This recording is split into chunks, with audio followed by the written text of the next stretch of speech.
মই প্ৰথমে আপোনালোকৰ চেনেলৰ জৰিয়তে তেওঁলোকে নতুনকৈ চৰকাৰখন গঠন কৰিছে তাৰ বাবে আন্তৰিকতাৰে চৰেন চৰকাৰক মই শুভেচ্ছা জ্ঞাপন কৰিছোঁ। কিন্তু কথা হ'ল কি যে আজি যদি আপোনালোকে চায় তেতিয়াহ'লে আমাৰ পূৰ্বপুৰুষসকলক ব্ৰিটিছ মূলতে আমাৰ ঝাৰখণ্ড, বিহাৰ, উৰিষ্যা, মধ্যপ্ৰদেশ ইত্যাদি ৰাজ্যৰ পৰা আমাৰ পূৰ্বপুৰুষসকলক লৈ অহা হৈছিল চাহ বাগিচাত কাম কৰিবৰ কাৰণে। আৰু বৰ্তমান যি আপোনালোকে সেউজ ৰূপ দেখিছে ইয়াৰে পাহাৰ জংঘল হাবি কাটি আমাৰ পূৰ্বপুৰুষসকলে নিৰ্মাণ কৰিছিল, চাহ বাগিচা ৰোপণ কৰিছিল, সেউজীয়া পৰিৱেশ নিৰ্মাণ কৰিছিল। আৰু বৰ্তমান এই সমাজখনে আজি বৃহৎ অসমীয়া সমাজখনৰ লগত নিজক সম্পূৰ্ণভাৱে মিলাই আজি অসমীয়া জাতি হিচাপে এই জনগোষ্ঠীটো আদিবাসী চাহ জনগোষ্ঠীৰ সমাজখনে আগবাঢ়িছে।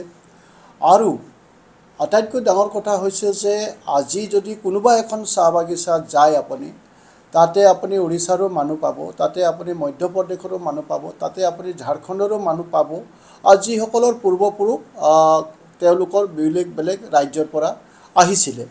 আৰু তাতে আপুনি আৰু এটা কথা গম পাব যে সেইসকল লোক যেতিয়া আছে চাহ বাগিচাত যিকোনো যেনেকৈ মই যিখন চাহ বাগিচাৰ পৰা ওলাই আহিছোঁ, মোৰ চাহ বাগিচাখন ঢেলাখাট টি এষ্টেট। আৰু এই ঢেলাখাট চাহ বাগিচাটো ঝাৰখণ্ডৰ মানুহ আছে, উৰিষ্যাৰ মানুহ আছে, মধ্যপ্ৰদেশৰ মানুহ আছে, বিহাৰৰ মানুহ আছে। কিন্তু কোনো এটা পৰিয়ালৰে আজি ঝাৰখণ্ডৰ লগত কোনো ৰিলেশ্যন নাই, উৰিষ্যাৰ লগত কাৰো কোনো ধৰণৰ ৰিলেশ্যন নাই, মধ্যপ্ৰদেশৰ লগত কাৰো কোনো ধৰণৰ ৰিলেশ্যন নাই। আৰু যিসকল লোক আজি ইয়াতে আদিবাসী চাহ জনগোষ্ঠী হিচাপে জনাজাত হৈ পেলাই আজি মূল অসমীয়া জাতিৰ লগত নিজকে সম্পূৰ্ণভাৱে মিলাই পেলাই আজি একাকাৰ কৰি পেলাই তেওঁলোকে ইয়াতে সুন্দৰভাৱে সুন্দৰ পৰিৱেশত তেওঁলোকে আছে, এই কথাটো প্ৰথম কথা। আৰু তেনে ক্ষেত্ৰত বৰ্তমান এই আদিবাসী চাহ জনগোষ্ঠী সমাজখনৰ বাবে বৰ্তমান চৰকাৰখনে আৰু মাননীয় মুখ্যমন্ত্ৰী ডক্টৰ হেমন্ত বিশ্ব শৰ্মা ডাঙৰীয়াই যিভাৱে আজি অসমত বসবাস কৰা অন্যান্য জাতি জনগোষ্ঠীৰ লগতে বৃহৎ আদিবাসী চাহ জনগোষ্ঠী সমাজখনক সৰ্বতোপ্ৰকাৰে আগুৱাই লৈ যাবৰ বাবে দিনে ৰাতিয়ে তেওঁ শক্তিশালী পদক্ষেপ গ্ৰহণ কৰিছে। আমি যদি চাওঁ তেতিয়াহ'লে আপোনালোকে দেখিব যে বৰ্তমান চাহ বাগিচাসমূহত মডেল হাইস্কুল প্ৰায় 200তকৈ অধিক মডেল হাইস্কুল নিৰ্মাণ কৰা হৈছে। আমি যদি চাওঁ তেতিয়াহ'লে চাহ বাগিচাসমূহত খুব সুন্দৰ মডেল অংগনবাদী চেণ্টাৰবিলাক নিৰ্মাণ কৰা হৈছে। আমি যদি চাওঁ তেতিয়াহ'লে প্ৰাথমিক বিদ্যালয়বিলাকত সম্পূৰ্ণভাৱে চৰকাৰী সা সুবিধা দি পেলাই তাতে মিড ডে মিলকেই হওক, বিল্ডিং গ্ৰাণ্ডৰ কাৰণেই হওক, বা তেওঁলোকৰ কিতাপ পত্ৰৰ কাৰণেই হওক, বা তেওঁলোকৰ টিচাৰৰ কাৰণেই হওক, সকলোবিলাক ব্যৱস্থা বৰ্তমান চৰকাৰে হাতত লৈ পেলাই নিজৰ দায়িত্ব পালন কৰাৰ কাৰণে আজি শিক্ষা ক্ষেত্ৰখনত আজি আদিবাসী চাহ জনগোষ্ঠীৰ ছাত্ৰ ছাত্ৰীসকলে যথেষ্ট শক্তিশালীভাৱে আগবাঢ়ি যাবৰ কাৰণে সক্ষম হৈছে। তেনে ক্ষেত্ৰত আজি যদি আমি চাওঁ স্বাস্থ্যৰ ক্ষেত্ৰত আজি স্বাস্থ্যৰ দিশটো শক্তিশালীভাৱে আগুৱাই লৈ যাবৰ বাবে মাননীয় মুখ্যমন্ত্ৰী ডাঙৰীয়া আপোনালোকে দেখিছে যে প্ৰত্যেকখন চাহ বাগিচাত যিবিলাক হস্পিটেল আছে প্ৰত্যেকটো হস্পিটেলৰ বাবে সম্পূৰ্ণ দৰৱ পাতি আজি আমাৰ চৰকাৰে বহন কৰিছে মাননীয় মুখ্যমন্ত্ৰী ডাঙৰীয়াৰ বাবে। আজি প্ৰত্যেকখন চাহ বাগিচাত যদি আপোনালোকে চাই তাত সুন্দৰ সুন্দৰ যিবিলাক এম্বুলেঞ্চ আছে এই এম্বুলেঞ্চবিলাক সম্পূৰ্ণভাৱে আমাৰ মাননীয় মুখ্যমন্ত্ৰী ডাঙৰীয়াৰ নেতৃত্বতে চৰকাৰখনে এই এম্বুলেঞ্চবিলাক আজি চাহ বাগিচাসমূহক প্ৰদান কৰিছে। ঠিক তেনেকৈ আজি যদি চাই আজি ৰাস্তা পদূলিৰ ক্ষেত্ৰত আজি প্ৰায় শ কোটি টকা খৰচ কৰি পেলাই চাহ বাগিচাৰ ৰাস্তা পদূলিবিলাক সুন্দৰভাৱে নিৰ্মাণ কৰা হৈছে। আজি যদি চাই চাহ বাগিচা অঞ্চলৰ বিশুদ্ধ খোৱা পানীৰ ব্যৱস্থাটো বৰ্তমান আমাৰ চৰকাৰখনে শক্তিশালীভাৱে পদক্ষেপ গ্ৰহণ কৰি পেলাই আজি সকলোৰে ঘৰে ঘৰে খোৱা পানীৰ ব্যৱস্থা কৰিছে। আজি যদি চাই প্ৰত্যেকখন চাহ বাগিচাতে আমাৰ যিবিলাক শ্ৰমিক গৃহ আছে তাতে বিদ্যুতৰ ব্যৱস্থা সম্পূৰ্ণভাৱে চৰকাৰে বহন কৰিছে। গতিকে সকলোবিলাক ক্ষেত্ৰতে আজি এই জনগোষ্ঠীটোক উন্নতি আৰু প্ৰগতিৰ বাবে আমাৰ চৰকাৰখনে অতি আন্তৰিকতাৰে কাম কৰাৰ বাবে আজি যথেষ্ট আমাৰ জনগোষ্ঠীটো আজি উন্নয়নৰ দিশত আগবাঢ়ি যাবৰ কাৰণে সক্ষম হৈছে। আজি যিসকল আমাৰ ছাত্ৰ ছাত্ৰী আছে সেই ছাত্ৰ ছাত্ৰীসকলৰো শিক্ষা দীক্ষাৰ বাবে যাতে আগবাঢ়িব পাৰে অন্যান্য জাতি জনগোষ্ঠীৰ লগতে বৃহৎ আদিবাসী চাহ জনগোষ্ঠীৰ সমাজখনো তাৰ বাবে এইখন চৰকাৰে শক্তিশালীভাৱে কাম কৰিছে। আজি আমাৰ ডিপাৰ্টমেণ্টৰ তৰফৰ পৰা আমাৰ প্ৰায়বিলাক ল'ৰা ছোৱালীকে ক্লাছ 9ৰ পৰা হায়াৰ এডুকেশ্যন যিমানলৈকে পঢ়িছে তেওঁলোকৰ কাৰণে স্কলাৰশ্বিপৰ ব্যৱস্থা কৰা হৈছে। আজি বিভিন্ন ল'ৰা ছোৱালীখিনি কাৰিকৰী শিক্ষাৰ কাৰণে আমাৰ ফালৰ পৰা চৰকাৰ তৰফৰ পৰা শক্তিশালী পদক্ষেপ গ্ৰহণ কৰা হৈছে। আজি GNM NM পঢ়িবৰ কাৰণে আমাৰ চৰকাৰে স্পেচিয়েলি বিশেষ ব্যৱস্থা আদিবাসী চাহ জনগোষ্ঠীৰ আমাৰ ছাত্ৰীসকলৰ বাবে ব্যৱস্থা গ্ৰহণ কৰিছে। ঠিক একেদৰে আমি যদি চাওঁ তেতিয়াহ'লে যিসকল নিবনুৱা যুৱক যুৱতী আছে তেওঁলোকে যাতে নিজৰ ভৰিত থিয় হৈ পেলাই কিবা এটা কৰিব পাৰে তাৰ কাৰণে ইতিমধ্যে ডায়াল দাস পানিকা নামেৰে এটা যোজনাৰ জৰিয়তে আঁচনিৰ জৰিয়তে আমি 25,000 টকাকে নিবনুৱা যুৱক যুৱতীসকলক প্ৰদান কৰাৰ বাবে তেওঁলোকে কিবা নহয় কিবা এটা কৰি পেলাই খাই বৈ মানুহ হিচাপে জীয়াই থকাৰ এটা পৰিৱেশ তেওঁলোকে গঢ়ি তুলিবৰ কাৰণে সক্ষম হৈছে। ইতিমধ্যে মাননীয় মুখ্যমন্ত্ৰী ডাঙৰীয়াই ঘোষণা কৰিছে যে যোৱা দিনবিলাকত যিমানবিলাক আমাৰ আবেদন পেণ্ডিং হৈ আছিলে প্ৰায় 25-26 হাজাৰ পেণ্ডিং হৈ আছে সকলোকে এই বছৰৰ ভিতৰতে সকলোকে প্ৰায় 25-26 হাজাৰ আমাৰ যুৱক যুৱতীয়ে নিবনুৱা যুৱক যুৱতীয়ে এইবাৰ 25,000 টকাকে তেওঁলোকে পাবৰ কাৰণে সক্ষম হ'ব। তো গতিকে তেনে ক্ষেত্ৰত মই ভাবোঁ যে মই নাজানো ঝাৰখণ্ডত তেখেতসকলে এনেধৰণৰ কি ব্যৱস্থা গ্ৰহণ কৰিছে। চৰেণ ডাঙৰীয়া আহিব বিচাৰিছে, আহক, তেওঁ এই বিষয়বিলাকৰ ওপৰত নিজে ষ্টাডি কৰক আৰু আমাৰ যিখিনি আঁচনিৰ বাবে আজি এইখন সমাজে যথেষ্ট প্ৰগতিৰ ফালে আগবাঢ়ি যাবৰ কাৰণে সক্ষম হৈছে তেওঁ এই আঁচনিবিলাক লৈ যাওক ঝাৰখণ্ডত, তেওঁৰ নিজৰ মানুহখিনিক তেওঁ এইখিনি প্ৰদান কৰক। মই তেনেধৰণৰ আশা কৰিম। ৰাজনৈতিক আক্ৰমণ বুলি ভাবে নেকি? কাৰণ হঠাৎ কিয় চৰকাৰী ইমানখিনি কাম কৰাৰ পাছতো কিয় আহে তেওঁলোকে ছাৰ্ভে কৰি গৈছে? সেইটো চৰেণ ডাঙৰীয়াই গম পাব, কাৰণ তেওঁ আহিলে মানুহখিনিৰ লগত কথা পাতিলে তেওঁ গম পাব যে এইখিনি মানুহ সন্মানেৰে স্বাভিমানেৰে এইখন অসমত জীয়াই আছে। তো গতিকে মই আশা কৰিম যে ঝাৰখণ্ডত যিখিনি মানুহ আজিও মই ভাবোঁ যে যিবিলাক গাঁও অঞ্চলত আছে দুখীয়া দৰিদ্ৰ লোকসকল আছে তেওঁলোকৰ কাৰণে প্ৰথমে চৰেণ ডাঙৰীয়াই নিজে শক্তিশালী পদক্ষেপ গ্ৰহণ কৰে। নাই চাওক, আজিৰ তাৰিখত সমগ্ৰ ভাৰতবৰ্ষত যদি চাওঁ তেতিয়াহ'লে সকলো জাতি জনগোষ্ঠীৰ লগতে আদিবাসী সমাজখনো ভাৰতীয় জনতা পাৰ্টীৰ প্ৰতি যথেষ্ট তেওঁলোকে শ্ৰদ্ধা ভক্তি আছে। আৰু প্ৰথমবাৰৰ বাবে যোৱা দিনবিলাকত যদি চাওঁ বিশেষভাৱে কংগ্ৰেছে সমগ্ৰ ভাৰতবৰ্ষৰ লগতে আমাৰ অসমতো এই জনগোষ্ঠীটো কেৱল ভোট বেংক হিচাপে তেওঁলোকে ব্যৱহাৰ কৰিলে। আমি যদি 7 বছৰৰ ভিতৰতে আমি স্কুল নিৰ্মাণ কৰিব পাৰোঁ, আমি যদি 7 বছৰৰ ভিতৰতে ৰাস্তা পদূলি নিৰ্মাণ কৰিব পাৰোঁ, আমি যদি 7 বছৰৰ ভিতৰত মানে বিদ্যুতৰ ব্যৱস্থা কৰি দিব পাৰোঁ, খোৱা পানীৰ ব্যৱস্থা কৰি দিব পাৰোঁ, তেতিয়া ৱাই নট কংগ্ৰেছে কিয় একোৱেই নকৰিলে? আমাৰ প্ৰশ্নৰ উত্তৰ দিব পৰা নাই। যেতিয়া আপোনালোকক মই কৈছোঁ, যেতিয়া আমি বিহালী ইলেকশ্যনত আমি প্ৰচাৰৰ কাৰণে গৈছোঁ, গৌৰৱ গগৈক আমি প্ৰশ্ন কৰিছোঁ যে আপোনাৰ কাৰ্যকালত আপোনাৰ স্বৰ্গীয় পিতৃ তৰুণ গগৈ ডাঙৰীয়া দেখোন 3টা মানে টাৰ্ম মানে তেওঁ মুখ্যমন্ত্ৰীৰ দায়িত্বত আছিলে, আপোনালোকে দেখুৱাই দিয়ক। মানুহে প্ৰশ্ন কৰিছে গৌৰৱ গগৈ ডাঙৰীয়াক যে আপোনালোকে দেখুৱাই দিয়ক যে আপোনালোকে এই 15টা বছৰত আপোনালোকে চাহ বাগিচাত কি কৰিছে, এটা বস্তু আমাক দেখুৱাই দিয়ক। তেওঁতো দেখুৱাই দিব পৰা নাই, যাৰ কাৰণে তেওঁলোকক প্ৰত্যুত্তৰ আমাৰ আদিবাসী চাহ জনগোষ্ঠী সমাজখনে দিলে। তো গতিকে ভাৰতবৰ্ষৰ অন্যান্য ৰাজ্যতো এই গোটেই বিষয়বিলাক আদিবাসী সমাজখনে সম্পূৰ্ণভাৱে তেওঁলোকে অধ্যয়ন কৰিছে আৰু তাৰ উত্তৰবিলাক তেওঁলোকে পাই আছে। সেইটো নিশ্চিতভাৱে তেওঁ যেতিয়া প্ৰথম কেবিনেটতে এনেধৰণৰ কথা পাতিছে, তো গতিকে এইটো এটা দুৰ্ভাগ্যজনক কথা। আমি শান্তিপূৰ্ণভাৱে অসমীয়া জাতি জনগোষ্ঠীৰ লগত এই আদিবাসী বৃহৎ চাহ জনগোষ্ঠীৰ সমাজখনে মিলিত হৈ আছে। ইয়াত যাতে তেওঁ আহি পেলাই তেনেধৰণৰ কিবা এটা পৰিৱেশ সৃষ্টি কৰিব চেষ্টা নকৰে, তাৰ প্ৰতিও কিন্তু তেখেতক আমি আহ্বান জনাম। ইয়াত ৰাজনীতিক লাভালাভৰ বাবে তেওঁ ইয়াত মানুহখিনিৰ মাজত এটা বিভেদ সৃষ্টি কৰিবৰ কাৰণে চেষ্টা কৰিব, এইটোতো অসমৰ আদিবাসী সমাজখনে বা অসমীয়া সমাজখনে কেতিয়াও গ্ৰহণ নকৰিব। আচলতে তেওঁ যদি এইটো ৰাজনীতি লাভালাভৰ বাবে এনেধৰণৰ কথাটো চিন্তা কৰিছে, তেতিয়াহ'লে এইটো তাত কোনো কাৰণতে তেওঁ এইটো সফলতা অৰ্জন নকৰিব। অসমত আদিবাসী চাহ জনগোষ্ঠীৰ সমাজখনে খুব শান্তিপূৰ্ণভাৱে নিজৰ স্বাভিমানক লৈ পেলাই ইয়াত সম্পূৰ্ণভাৱে নিজৰ অধিকাৰক লৈ পেলাই আছে। গতিকে ইয়াৰ পৰা তেওঁ কোনো ধৰণৰ ৰাজনীতি লাভান্বিত নহ'ব।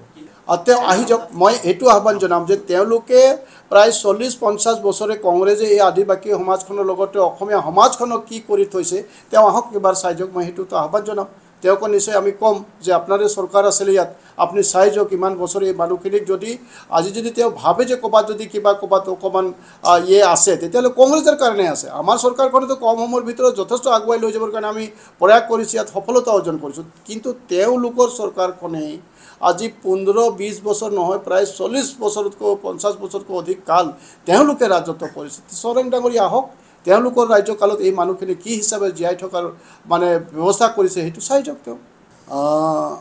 আপোনালোকে জানে যে ইতিমধ্যে বিহু নাচে বিশ্বত জয় কৰিবৰ কাৰণে সক্ষম হৈছে। আজি বিহুক লৈ পেলাই ভাৰতবৰ্ষৰ বিভিন্ন ৰাজ্যৰ লগতে বিভিন্ন ৰাষ্ট্ৰত আজি বিহুক লৈ পেলাই চৰ্চা হৈছে। বিহুৰ সাজ পোছাকক লৈ পেলাই চৰ্চা হৈছে। আজি বিহুৰ যিখিনি সাজ পোছাক ইয়াক বিভিন্ন ৰাষ্ট্ৰৰ মানুহে ইয়াক আঁকোৱালি লৈছে। আজি যদি মাৰ্কেটত চাই যথেষ্ট সমাদৰ বাঢ়িছে বিভিন্ন ৰাষ্ট্ৰত আজি এই আমাৰ সাজ পোছাকক লৈ পেলাই। আৰু ঠিক একেটা সময়তে বিহুৰ নাচৰ পাছতে ঝুমুৰ নৃত্যৰ বাবে মাননীয় মুখ্যমন্ত্ৰী ডাঙৰীয়া শক্তিশালী পদক্ষেপ গ্ৰহণ কৰিছে। ইতিমধ্যে বিভাগৰ মন্ত্ৰী বিমল বৰা ডাঙৰীয়াৰ নেতৃত্বত ৰাজ্যিক পৰ্যায়ৰ ইয়াতে কৰ্মশালা ইতিমধ্যে হৈ গৈছে। আৰু যিসকল ট্ৰেইনাৰ হ'ব তেওঁলোকক ইতিমধ্যে ইয়াতে ট্ৰেইনাৰ কৰি পেলাই আমাৰ জিলাসমূহত তেওঁলোকক ট্ৰেইনিং কৰিবৰ কাৰণে ইতিমধ্যে ব্যৱস্থা কৰি থকা হৈছে। আৰু জিলাসমূহত ট্ৰেইনাৰবিলাক আৰম্ভ হৈছে, কৰ্মশালাবিলাক আৰম্ভ হৈছে। আৰু ইতিমধ্যে মাননীয় মুখ্যমন্ত্ৰী ডাঙৰীয়াই সিদ্ধান্ত গ্ৰহণ কৰিছে যে মূলতঃ ফেব্ৰুৱাৰী মাহত আচলতে এই ঝুমুৰ প্ৰদৰ্শন কৰা হ'ব। প্ৰায় 7-8 হাজাৰ আমাৰ নাচনীয়ে এই ঝুমুৰ প্ৰদৰ্শন কৰিব। আৰু মই আশা কৰিছোঁ যে নিশ্চিতভাৱে এই পদক্ষেপৰ জৰিয়তে অসমত বসবাস কৰা প্ৰত্যেকটো জাতি জনগোষ্ঠীয়ে আৰু বহলভাৱে ঝুমুৰক লৈ পেলাই তেওঁলোকে জানিব পাৰিব, শিকিব পাৰিব। আৰু ভাৰতবৰ্ষৰ অন্যান্য ৰাজ্যসমূহ ইয়াক দেখিব, জানিব পাৰিব। আৰু বিশ্বৰ বুকুতো নিশ্চিতভাৱে আমাৰ ঝুমুৰে এই নিজৰ পৰিচয় প্ৰতিষ্ঠা কৰিবৰ কাৰণে নিশ্চয় সক্ষম হ'ব। আৰু মই ভাবোঁ যে ঝুমুৰে যেনেকৈ বিশ্বৰ অন্তৰ জয় কৰিবৰ কাৰণে সক্ষম হৈছে, আমাৰ এই ঝুমুৰ নৃত্যও মানুহৰ অন্তৰ জয় কৰিবৰ কাৰণে সক্ষম হ'ব। আৰু লগতে বৃহৎ অসমীয়া সমাজখনৰ যি সাংস্কৃতিক ভঁৰাল আছে ই অধিক শক্তিশালী হৈ উঠিব। এইটো চাওক, এইটো মই মানে মাইনৰিটি সমাজক ধন্যবাদ দিছোঁ। বিশেষভাৱে আপোনালোকে চামগুৰিৰ মানে ভোটাৰৰ আপোনালোকে জানে, পৰিসংখ্যাটো আপোনালোকে জানে যে তাত যদি আমি বিশেষভাৱে মাইনৰিটিৰ ভোট নাপালে হয়তো আমি জয় হোৱাটো সম্ভৱপৰ নাছিলে।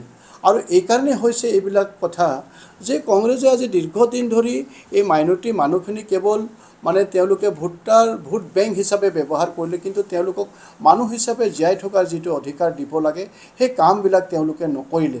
আজি যিমানেই কংগ্ৰেছে আমাক মানে যেনেকৈ ধৰণৰে মানে সমালোচনা কৰক নাই কিয়, কিন্তু আমাৰ চৰকাৰখনে আজি মাইনৰিটি হওক বা অন্যান্য যিখিনি জাতি জনগোষ্ঠী আছে সকলোৰে কাৰণে যিবিলাক আজি চৰকাৰীভাৱে সুবিধা প্ৰদান কৰিছে, সকলো ইয়াৰ পৰা মাইনৰিটিসকলো ইয়াৰ পৰা যথেষ্ট লাভান্বিত হৈছে।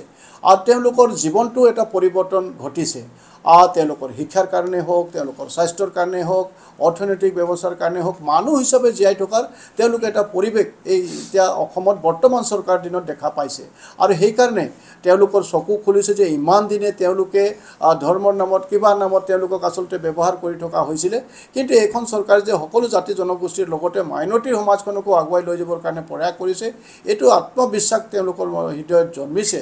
আৰু যাৰ কাৰণে নিশ্চিতভাৱে আগন্তুক মানে নিৰ্বাচনবিলাকত তেওঁলোকে ভাৰতীয় জনতা পাৰ্টিৰ লগত থাকি পেলাই আৰু এখন শক্তিশালী চৰকাৰ নিৰ্মাণ কৰিবৰ কাৰণে, প্ৰতিষ্ঠা কৰিবৰ কাৰণে তেওঁলোকে সম্পূৰ্ণভাৱে আমাক আশীৰ্বাদ দিব, সম্পূৰ্ণভাৱে সহযোগ দিব। আৰু যাৰ কাৰণে মাননীয় মুখ্যমন্ত্ৰী ডাঙৰীয়াই কৈছে যে আমি সকলোৱে মিলিত প্ৰচেষ্টাৰে নিশ্চিতভাৱে অন্যান্য যিখিনি মাইনৰিটি মেজৰিটি সংখ্যক সমষ্টি আছে তাতে আমি কাম কৰিম আৰু নিশ্চিতভাৱে আমি আৰু ভাল ফলাফল দেখুৱাবৰ কাৰণে আমি সক্ষম হ'ম। মাইনৰিটি সমাজে নিশ্চিতভাৱে ভাৰতীয় জনতা পাৰ্টিক আঁকোৱালি ল'ব। তেওঁলোকৰ নিজৰ ভৱিষ্যতৰ কাৰণে, তেওঁলোকৰ নিজৰ ল'ৰা ছোৱালীৰ ভৱিষ্যতৰ কাৰণে তেওঁলোকে আঁকোৱালি ল'ব। নাই চাওক, এইটো আচলতে কাহিনী পাই কৈছিলে। আৰু ইতিমধ্যে যিটো আমাৰ ATC টি গাৰ্ডেনৰ যিখিনি আপুনি সম্ভৱতঃ PFৰ কথাটো কৈ আছে, PFৰ টকাটো ইতিমধ্যে আমাৰ চৰকাৰে জমা কৰি দিছে।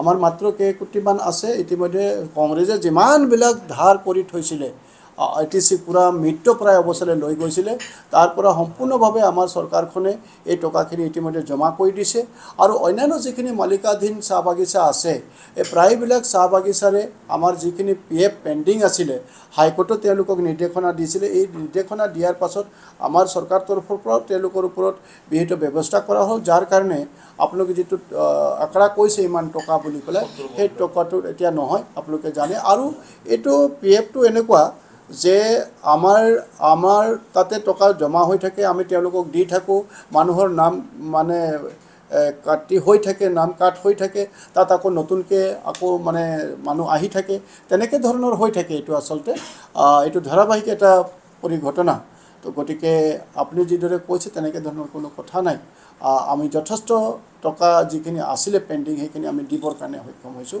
আৰু শ্ৰমিকসকলে সেইখিনি পাবৰ কাৰণে সক্ষম হৈছে নাই চাওক আজি তাৰিখত যদি চাওঁ দীৰ্ঘদিনীয়া কংগ্ৰেছৰ কাৰ্যকালত এই ATC যিহেতু আমাৰ অসম চৰকাৰৰ অন্তৰ্গত এইখিনি চাহ বাগিচা আছিলে এই চাহ বাগিচাবিলাক প্ৰায় মৃত্যুপ্ৰায় অৱস্থালৈ গুচি গ'ল কংগ্ৰেছৰ দিনত তাত তেওঁলোকে ভালকৈ দৰৱ পাতি নিদিলে তাত তেওঁলোকে নতুনকৈ চাহ গছ ৰোপণ নকৰিলে তাত যিখিনি মেডিচিন দিব লাগিছিলে তেওঁলোকে মেডিচিনৰ ব্যৱস্থা নকৰিলে ইত্যাদি কাৰণত প্ৰায় মৃত্যুপ্ৰায় অৱস্থালৈ গুচি গ'ল কিন্তু আমাৰ চৰকাৰ অহাৰ পাছত তাকে পুনৰ্জীৱিত কৰিবৰ কাৰণে সকলোকেইটা ব্যৱস্থা ইতিমধ্যে কৰিছে আৰু তাৰ মাজতে ইতিমধ্যে কেইখনমান বাগান আপোনালোকে জানে যে লিজতো দিছে গতিকে আগন্তুক দিনত নিশ্চিতভাৱে ইমানখিনি যিহেতু প্ৰায় 300তকৈ অধিক কোটি টকা কংগ্ৰেছে ধাৰ লগাই থৈ গৈছিলে এই সকলোবিলাক টকা ইতিমধ্যে আমাৰ চৰকাৰখনে মাননীয় মুখ্যমন্ত্ৰী ডাঙৰীয়াৰ শক্তিশালী পদক্ষেপৰ বাবে এই টকাখিনি এতিয়া PF আদায় কৰিবৰ কাৰণে সক্ষম হৈছে PFক গোটেইখিনি টকা ইতিমধ্যে চৰকাৰ তৰফৰ পৰা এইটো জমা কৰি দিয়া হৈছে গতিকে এইটো এটা শক্তিশালী পদক্ষেপ আপুনি বিচৰা বাতৰি পাব কেৱল নিউজ 18 এপত নিউজ 18 এপ ডাউনলোড কৰিবলৈ স্ক্যান কৰক এই QR কোড গুগল প্লে ষ্টৰতো পাব এই নিউজ 18 এপ